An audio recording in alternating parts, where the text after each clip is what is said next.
성탄절이요. 이제 하루 앞으로 다가왔습니다. 우리 성도님들은 이 성탄절을요, 잘 기념하고 또 잘 기뻐하시고 계신지 참 모르겠습니다.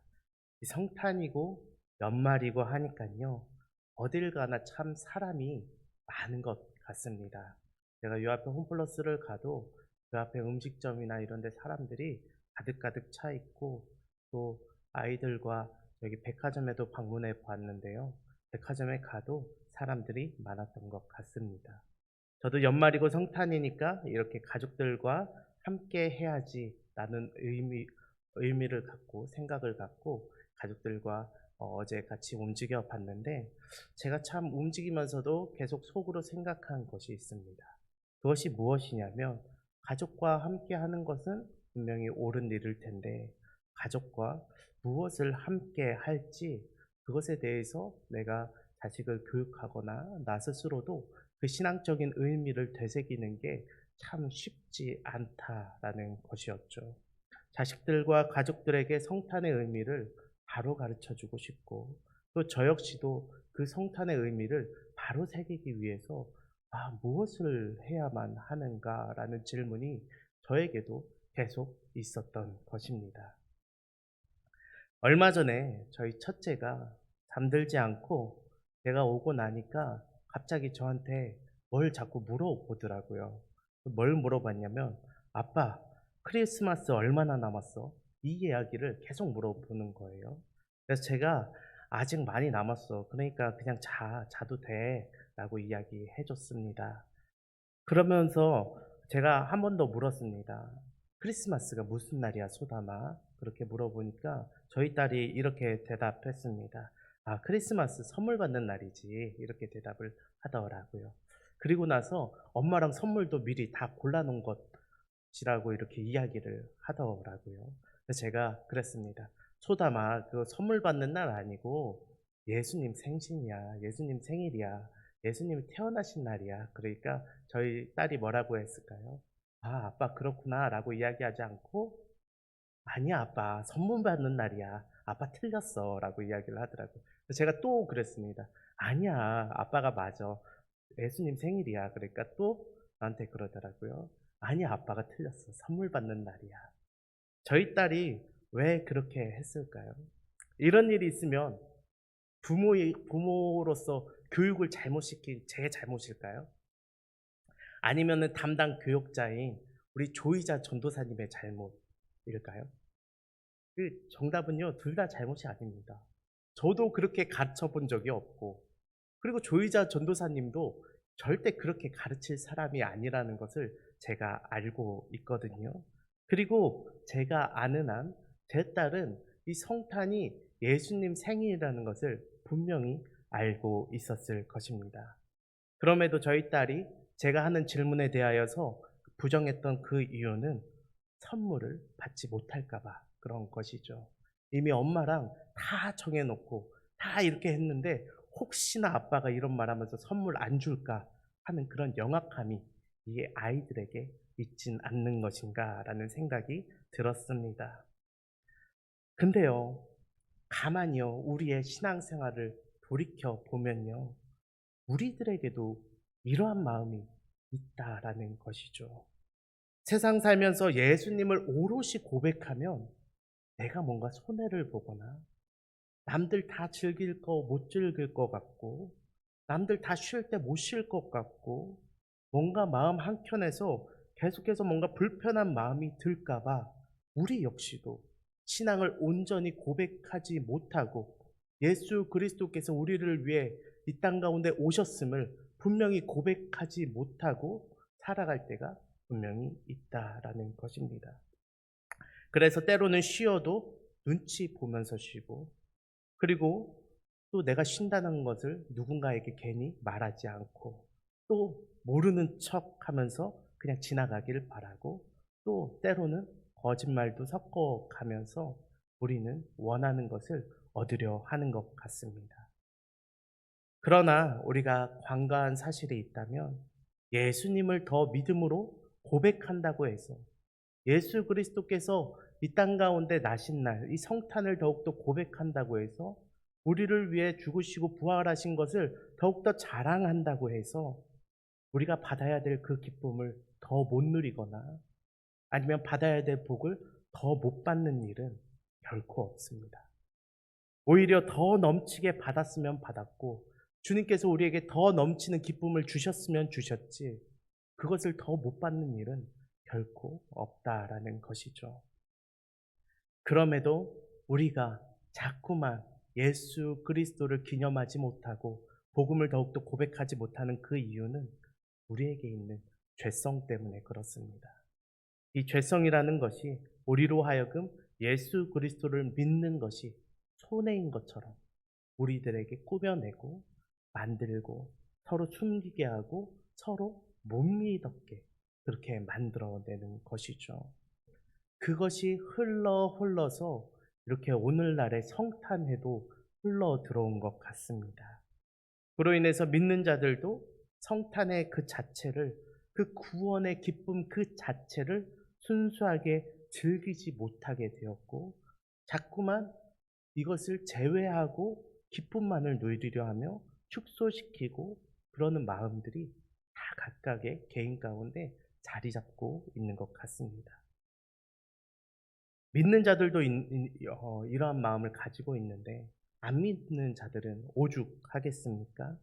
안 믿는 자들은 예전에 그래도 메리 크리스마스 하면서 그날을 기뻐하기라도 했는데 지금은요 예수라는 이름 자체를 그 메리 크리스마스 안에 들어있는 그 크라이스트 예수라는 그것 자체를 부정하고 싶어 합니다. 그래서 어느 순간 크리스마스도 더 이상 기념하지 않고 때로는 홀리데이라고 해서 휴일이라는 말로 바꿔서 이것을 스스로가 기뻐하는 날로만 그저 쉬는 날로만 여기게 되는 것이죠. 그리고 이 예수님을 빼놓고 기쁨만을 자꾸 즐기려 합니다. 통신 3사의 이 빅데이터 자료를 제가 확인해 보니까요. 크리스마스 이브와 당일에 이 명동과 강남, 홍대 등 이러한 주요 상권의 유동 인구가 평소 대비 두세 배 이상 증가한다고 합니다. 지금 이 시간에도 지금 제가 말씀드린 이런 명동이나 강남이나 홍대나 이런 데로는 사람들이 교회나 예수 그리스도를 기념하는 것 이외에 더 많이 스스로가 즐기려고 하는 일들을 위해서 더 많이 나아가 있다라는 것이죠. 숙박시설도 그렇습니다. 이제 국내 주요 여행 플랫폼들을 조사해 보면 12월 24일과 25일에 숙박 예약이 평소 대비 80% 이상이나 증가한다고 합니다. 그리고 주요 관광지 같은 곳에서는 호텔 점유율이 90%에 육박한다고 이야기하죠. 제가 이심 집사님이 일찍 오셔서 이심 집사님이랑도 이야기를 해봤는데요. 이심 집사님 이제 아들이 워커힐에서 일하지 않습니까? 워커힐에 있는 그 400석의 그 모든 자리가 다 가득 찼다고 이야기를 하더라고요. 그 정도로 지금 많은 사람들은 이 시간을 즐기기에 바쁜 상태입니다. 그뿐만 아니라 곧 교통량도 많이 증가한다고 하는데요. 한국도로공사 통계에 보니까 성탄절 전후 이 주말 고속도로 통행량이 동절기 평균치보다 15% 이상 올라간다고 이야기하고 있습니다. 이는 가족 단위로 때로는 연인 단위로 지방으로 이동이 많다라는 것을 반증하고 있는 사례인 것이죠. 그러니까 이 모든 것들을 참 종합해 보면요. 구원의 기쁨을 누려야 될 이 성탄의 자리에 이 구원이라는 것을 잃어버리거나 아니면 이 구원이라는 것을 자꾸만 망각하고 이 기쁨만을 누리려고 하는 삶이 더욱더 대두되고 있는 것 같습니다. 오늘 말씀처럼 이 요한계시록 말씀이요. 우리에게 와닿지 않는 것 역시 그렇습니다. 하나님께서 우리에게 크나큰 축복을 주셨는데 그 중 하나가 바로 몰입과 망각입니다. 자꾸만 과거와 미래는 잊어버리고 현재에 몰두할 수 있도록 하는 것이죠. 그것은 결코 나쁜 것은 아닙니다. 죽음을 잊고 현재의 마음을 쏟아 부을 수 있도록 하나님께서 축복하시는 것이죠. 만일 과거에 사로잡혀 있다면요, 우리가 망각하지 못한다면, 과거를 잊지 못한다면 때로는 죄책감 가운데 아무것도 하지 못하는 상태가 되거나, 아니면 미래에 대한 두려움 때문에 우리가 현재 아무것도 하지 못하는 상태가 될 수도 있습니다. 그렇기 때문에 하나님께서는 우리에게 그것을 잊어버리게 하시고 현실에 몰두하게 하시는 것이죠. 다만 중요한 것은 바로 이것입니다. 그렇다면 이 현재에 몰두하게 하셨는데 그 우리가 몰두하는 그 대상이 무엇인가? 우리의 시선은 어디를 향해 있는가? 하나님께서는요, 그거를 지금 묻고 계신 것이죠. 요한계시록은 그것을 위해 쓰여졌습니다. 두려워하고 위태롭고 또한 그들의 마음 가운데 어려움이 있는 이 교회들을 향해서 하나님 나라의 보좌로 그 시선이 옮겨지게 하셨고, 하나님 나라의 보좌에서 하나님의 그 손 가운데로, 그 오른손에 들려있는 그 두루마리 가운데로, 그리고 그 두루마리를 열 수 있는 피 묻은 어린 양에게로, 그리고 이제는 그 피 묻은 어린 양의 손에서 그 인이 떼어지는 장면으로 우리의 시선을 계속해서 몰두할 수 있도록 바로 이 요한계시록을 우리에게 허락하신 것이죠. 그러니까 그 이야기를 계속 하시면서 결국 무엇입니까? 이 구원이라는 것이, 하나님의 심판과 이 구원이라는 것이 하나님 손에서부터 시작이 되어서 그리고 하나님 손에서 끝이 나는구나. 그것을 알고 이 땅 가운데서 살아가기를 하나님께서 이야기하시기 위해서 이러한 일들을 보여주고 계신다라는 것이죠. 그렇게 예수님이 인을 떼시는데 우리가 1번에서 3번까지는 살펴보았고, 이제 네 번째 인을 떼시는 것입니다. 제가 8절을 읽어 보겠습니다. 네 번째 인을 떼고 나서요, 내가 봄에 청황색 말이 나오는데 그 탄 자의 이름은 사망이니 음부가 그 뒤를 따르더라. 그들이 땅 4분의 1의 권세를 얻어 검과 흉령과 사망과 땅의 짐승들로서 죽이더라. 아멘. 청황색 말이 나옵니다. 그 탄 자의 이름은 사망이고 음부가 그 뒤를 따르고 있습니다.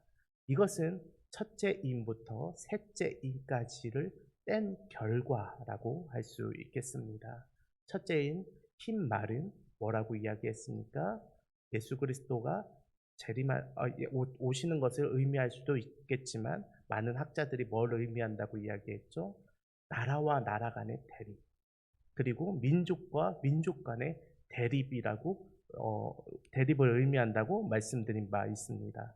두 번째는 빨간색이었는데 그 빨간색 말이 무엇을 의미한다고 했었냐면 그 대립이 피를 흘리는 대립이 될 것이다 라는 것이죠. 전쟁이나 이러한 식의 폭력적인 대립이 될 것이다 라고 이야기했습니다. 그리고 나서 그 대립이 있은 이후에 무엇이 찾아온다고 했냐면 검은색 말, 바로 무엇이냐면 빈부의 격차가 생겨날 것이다. 빈부의 격차로 인하여서 누군가는 화롭게 사는데 누군가는 먹지 못해 죽는 일들이 이 땅 가운데 있을 것이다 라고 이야기했고, 오늘 네 번째 청황색 말은 그에 대한 결과로 이제 죽음이 찾아오고 있는 것입니다. 사망이 찾아오고 있는 것이죠. 그러나 믿는 자들로 하여금 그것을 두려워하지 말라고 말씀하시는 그 이유가 분명하게 있습니다. 그것은 바로 8절 하반절의 내용인데요. 바로 이것입니다.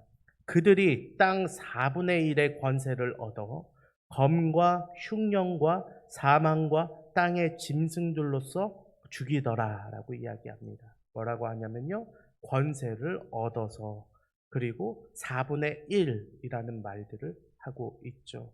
이것이 정확하게 무엇을 의미하는지는 제가 알지는 못하지만 명확하게 성경이 보여주고자 하는 바는 바로 이것입니다. 사망의 권세가 누구의 손에 있다? 예수 그리스도의 손에 있다라는 것이죠. 이 사망이라는 것이 누군가에게 반드시 오는 것처럼 여겨지고 어떻게 막을 수 없는 것처럼 여겨지지만 그것조차 그리스도의 손에 놓여져 있음을 분명하게 이야기하는 것입니다. 그 권세를 허락해야만 바로 이러한 일들이 일어남을 이야기하고 있습니다. 9절부터 보니까 이제 또 다섯째 인을 떼는 장면이 나타납니다. 어떤 사람들이 나오냐면요. 하나님의 말씀과 그들이 가진 이 증거로 말미암아 하나님의 말씀은 알겠는데 그들이 가진 증거는 무엇입니까? 무엇을 증거라고 하죠? 믿음입니다. 하나님의 말씀과 우리에겐 어떤 다른 형체의 증거가 아니라 이 믿음이라는 증거를 가지고 있죠. 그 믿음으로 말미암아 죽임을 당한 영혼들이 상소하는 장면이 나타나는 것이죠. 이들은 뭐라고 이야기할 수 있겠습니까? 의인, 바로 순교자들, 믿음의 선진들을 이야기하고 있는 것이죠. 근데 중요한 것은 그들이 제단 아래에 있다는 말을 합니다. 그들의 피가 제단 아래에 있다. 제단 아래에 있다는 것은 제단으로부터 흘러내려왔다는 겁니다.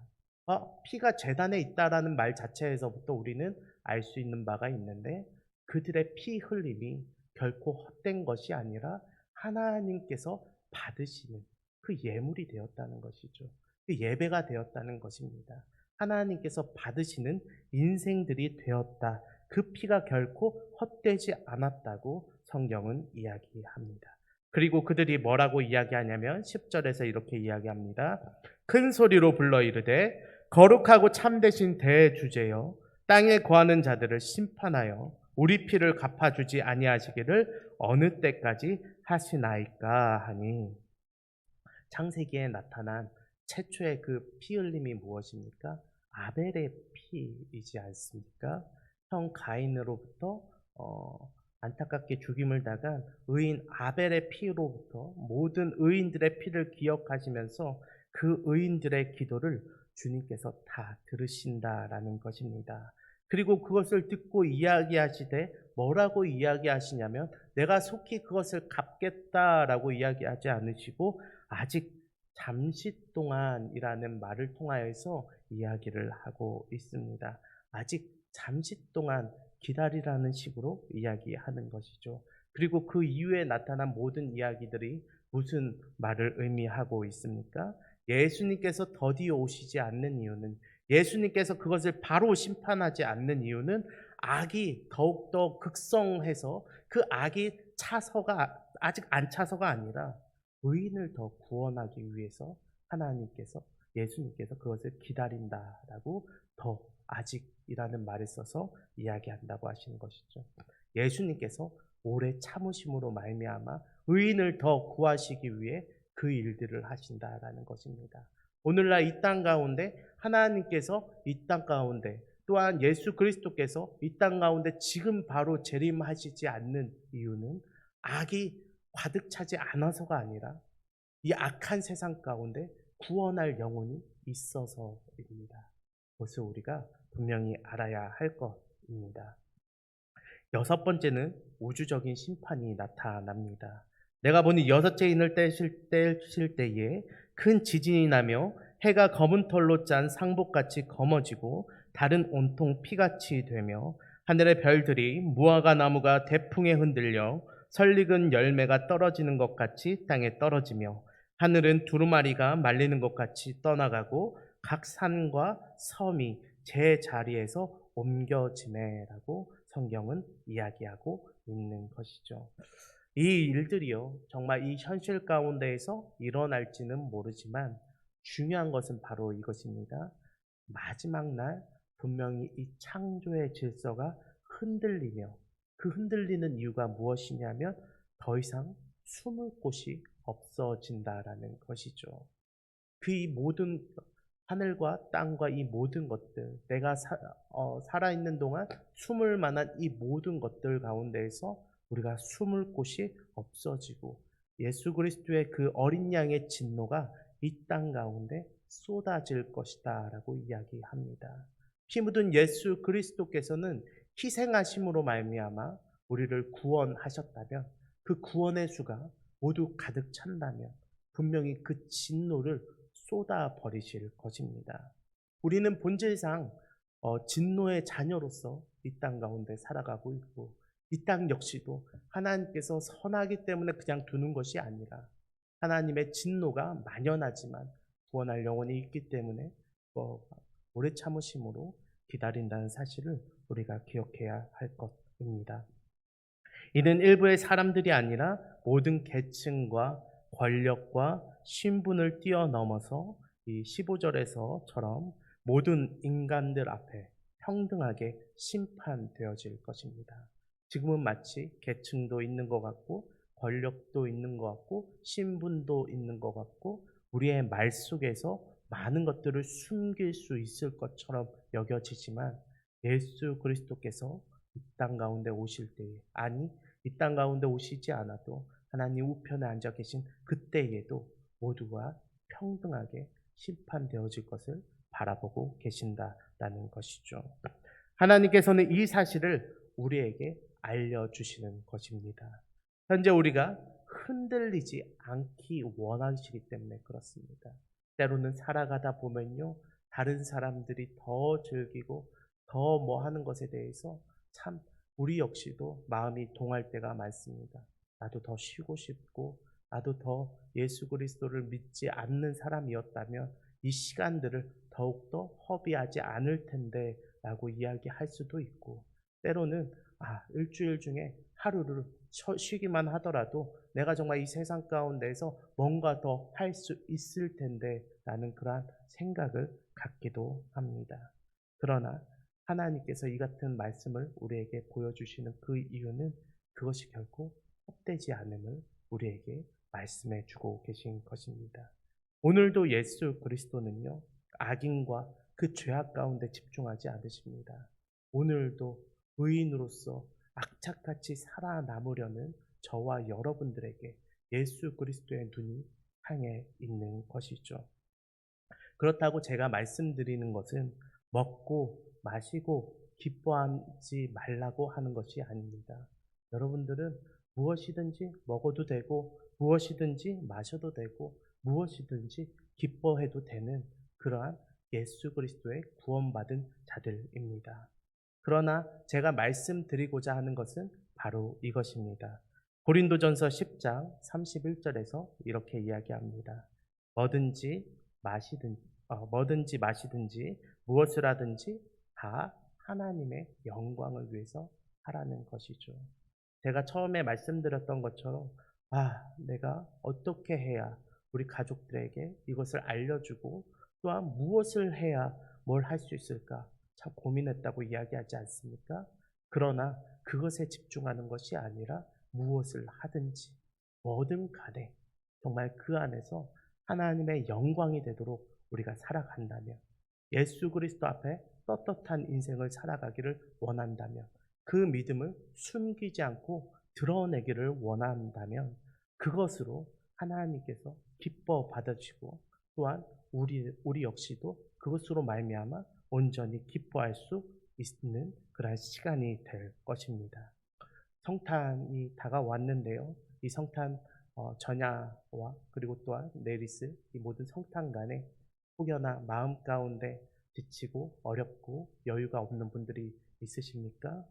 예수 그리스도로 말미암아 기쁨이 되시기를 원합니다.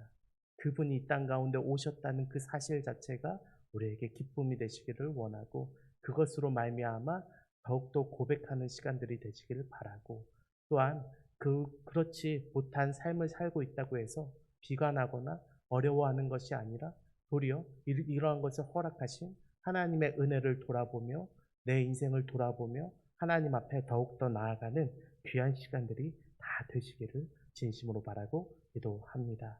제가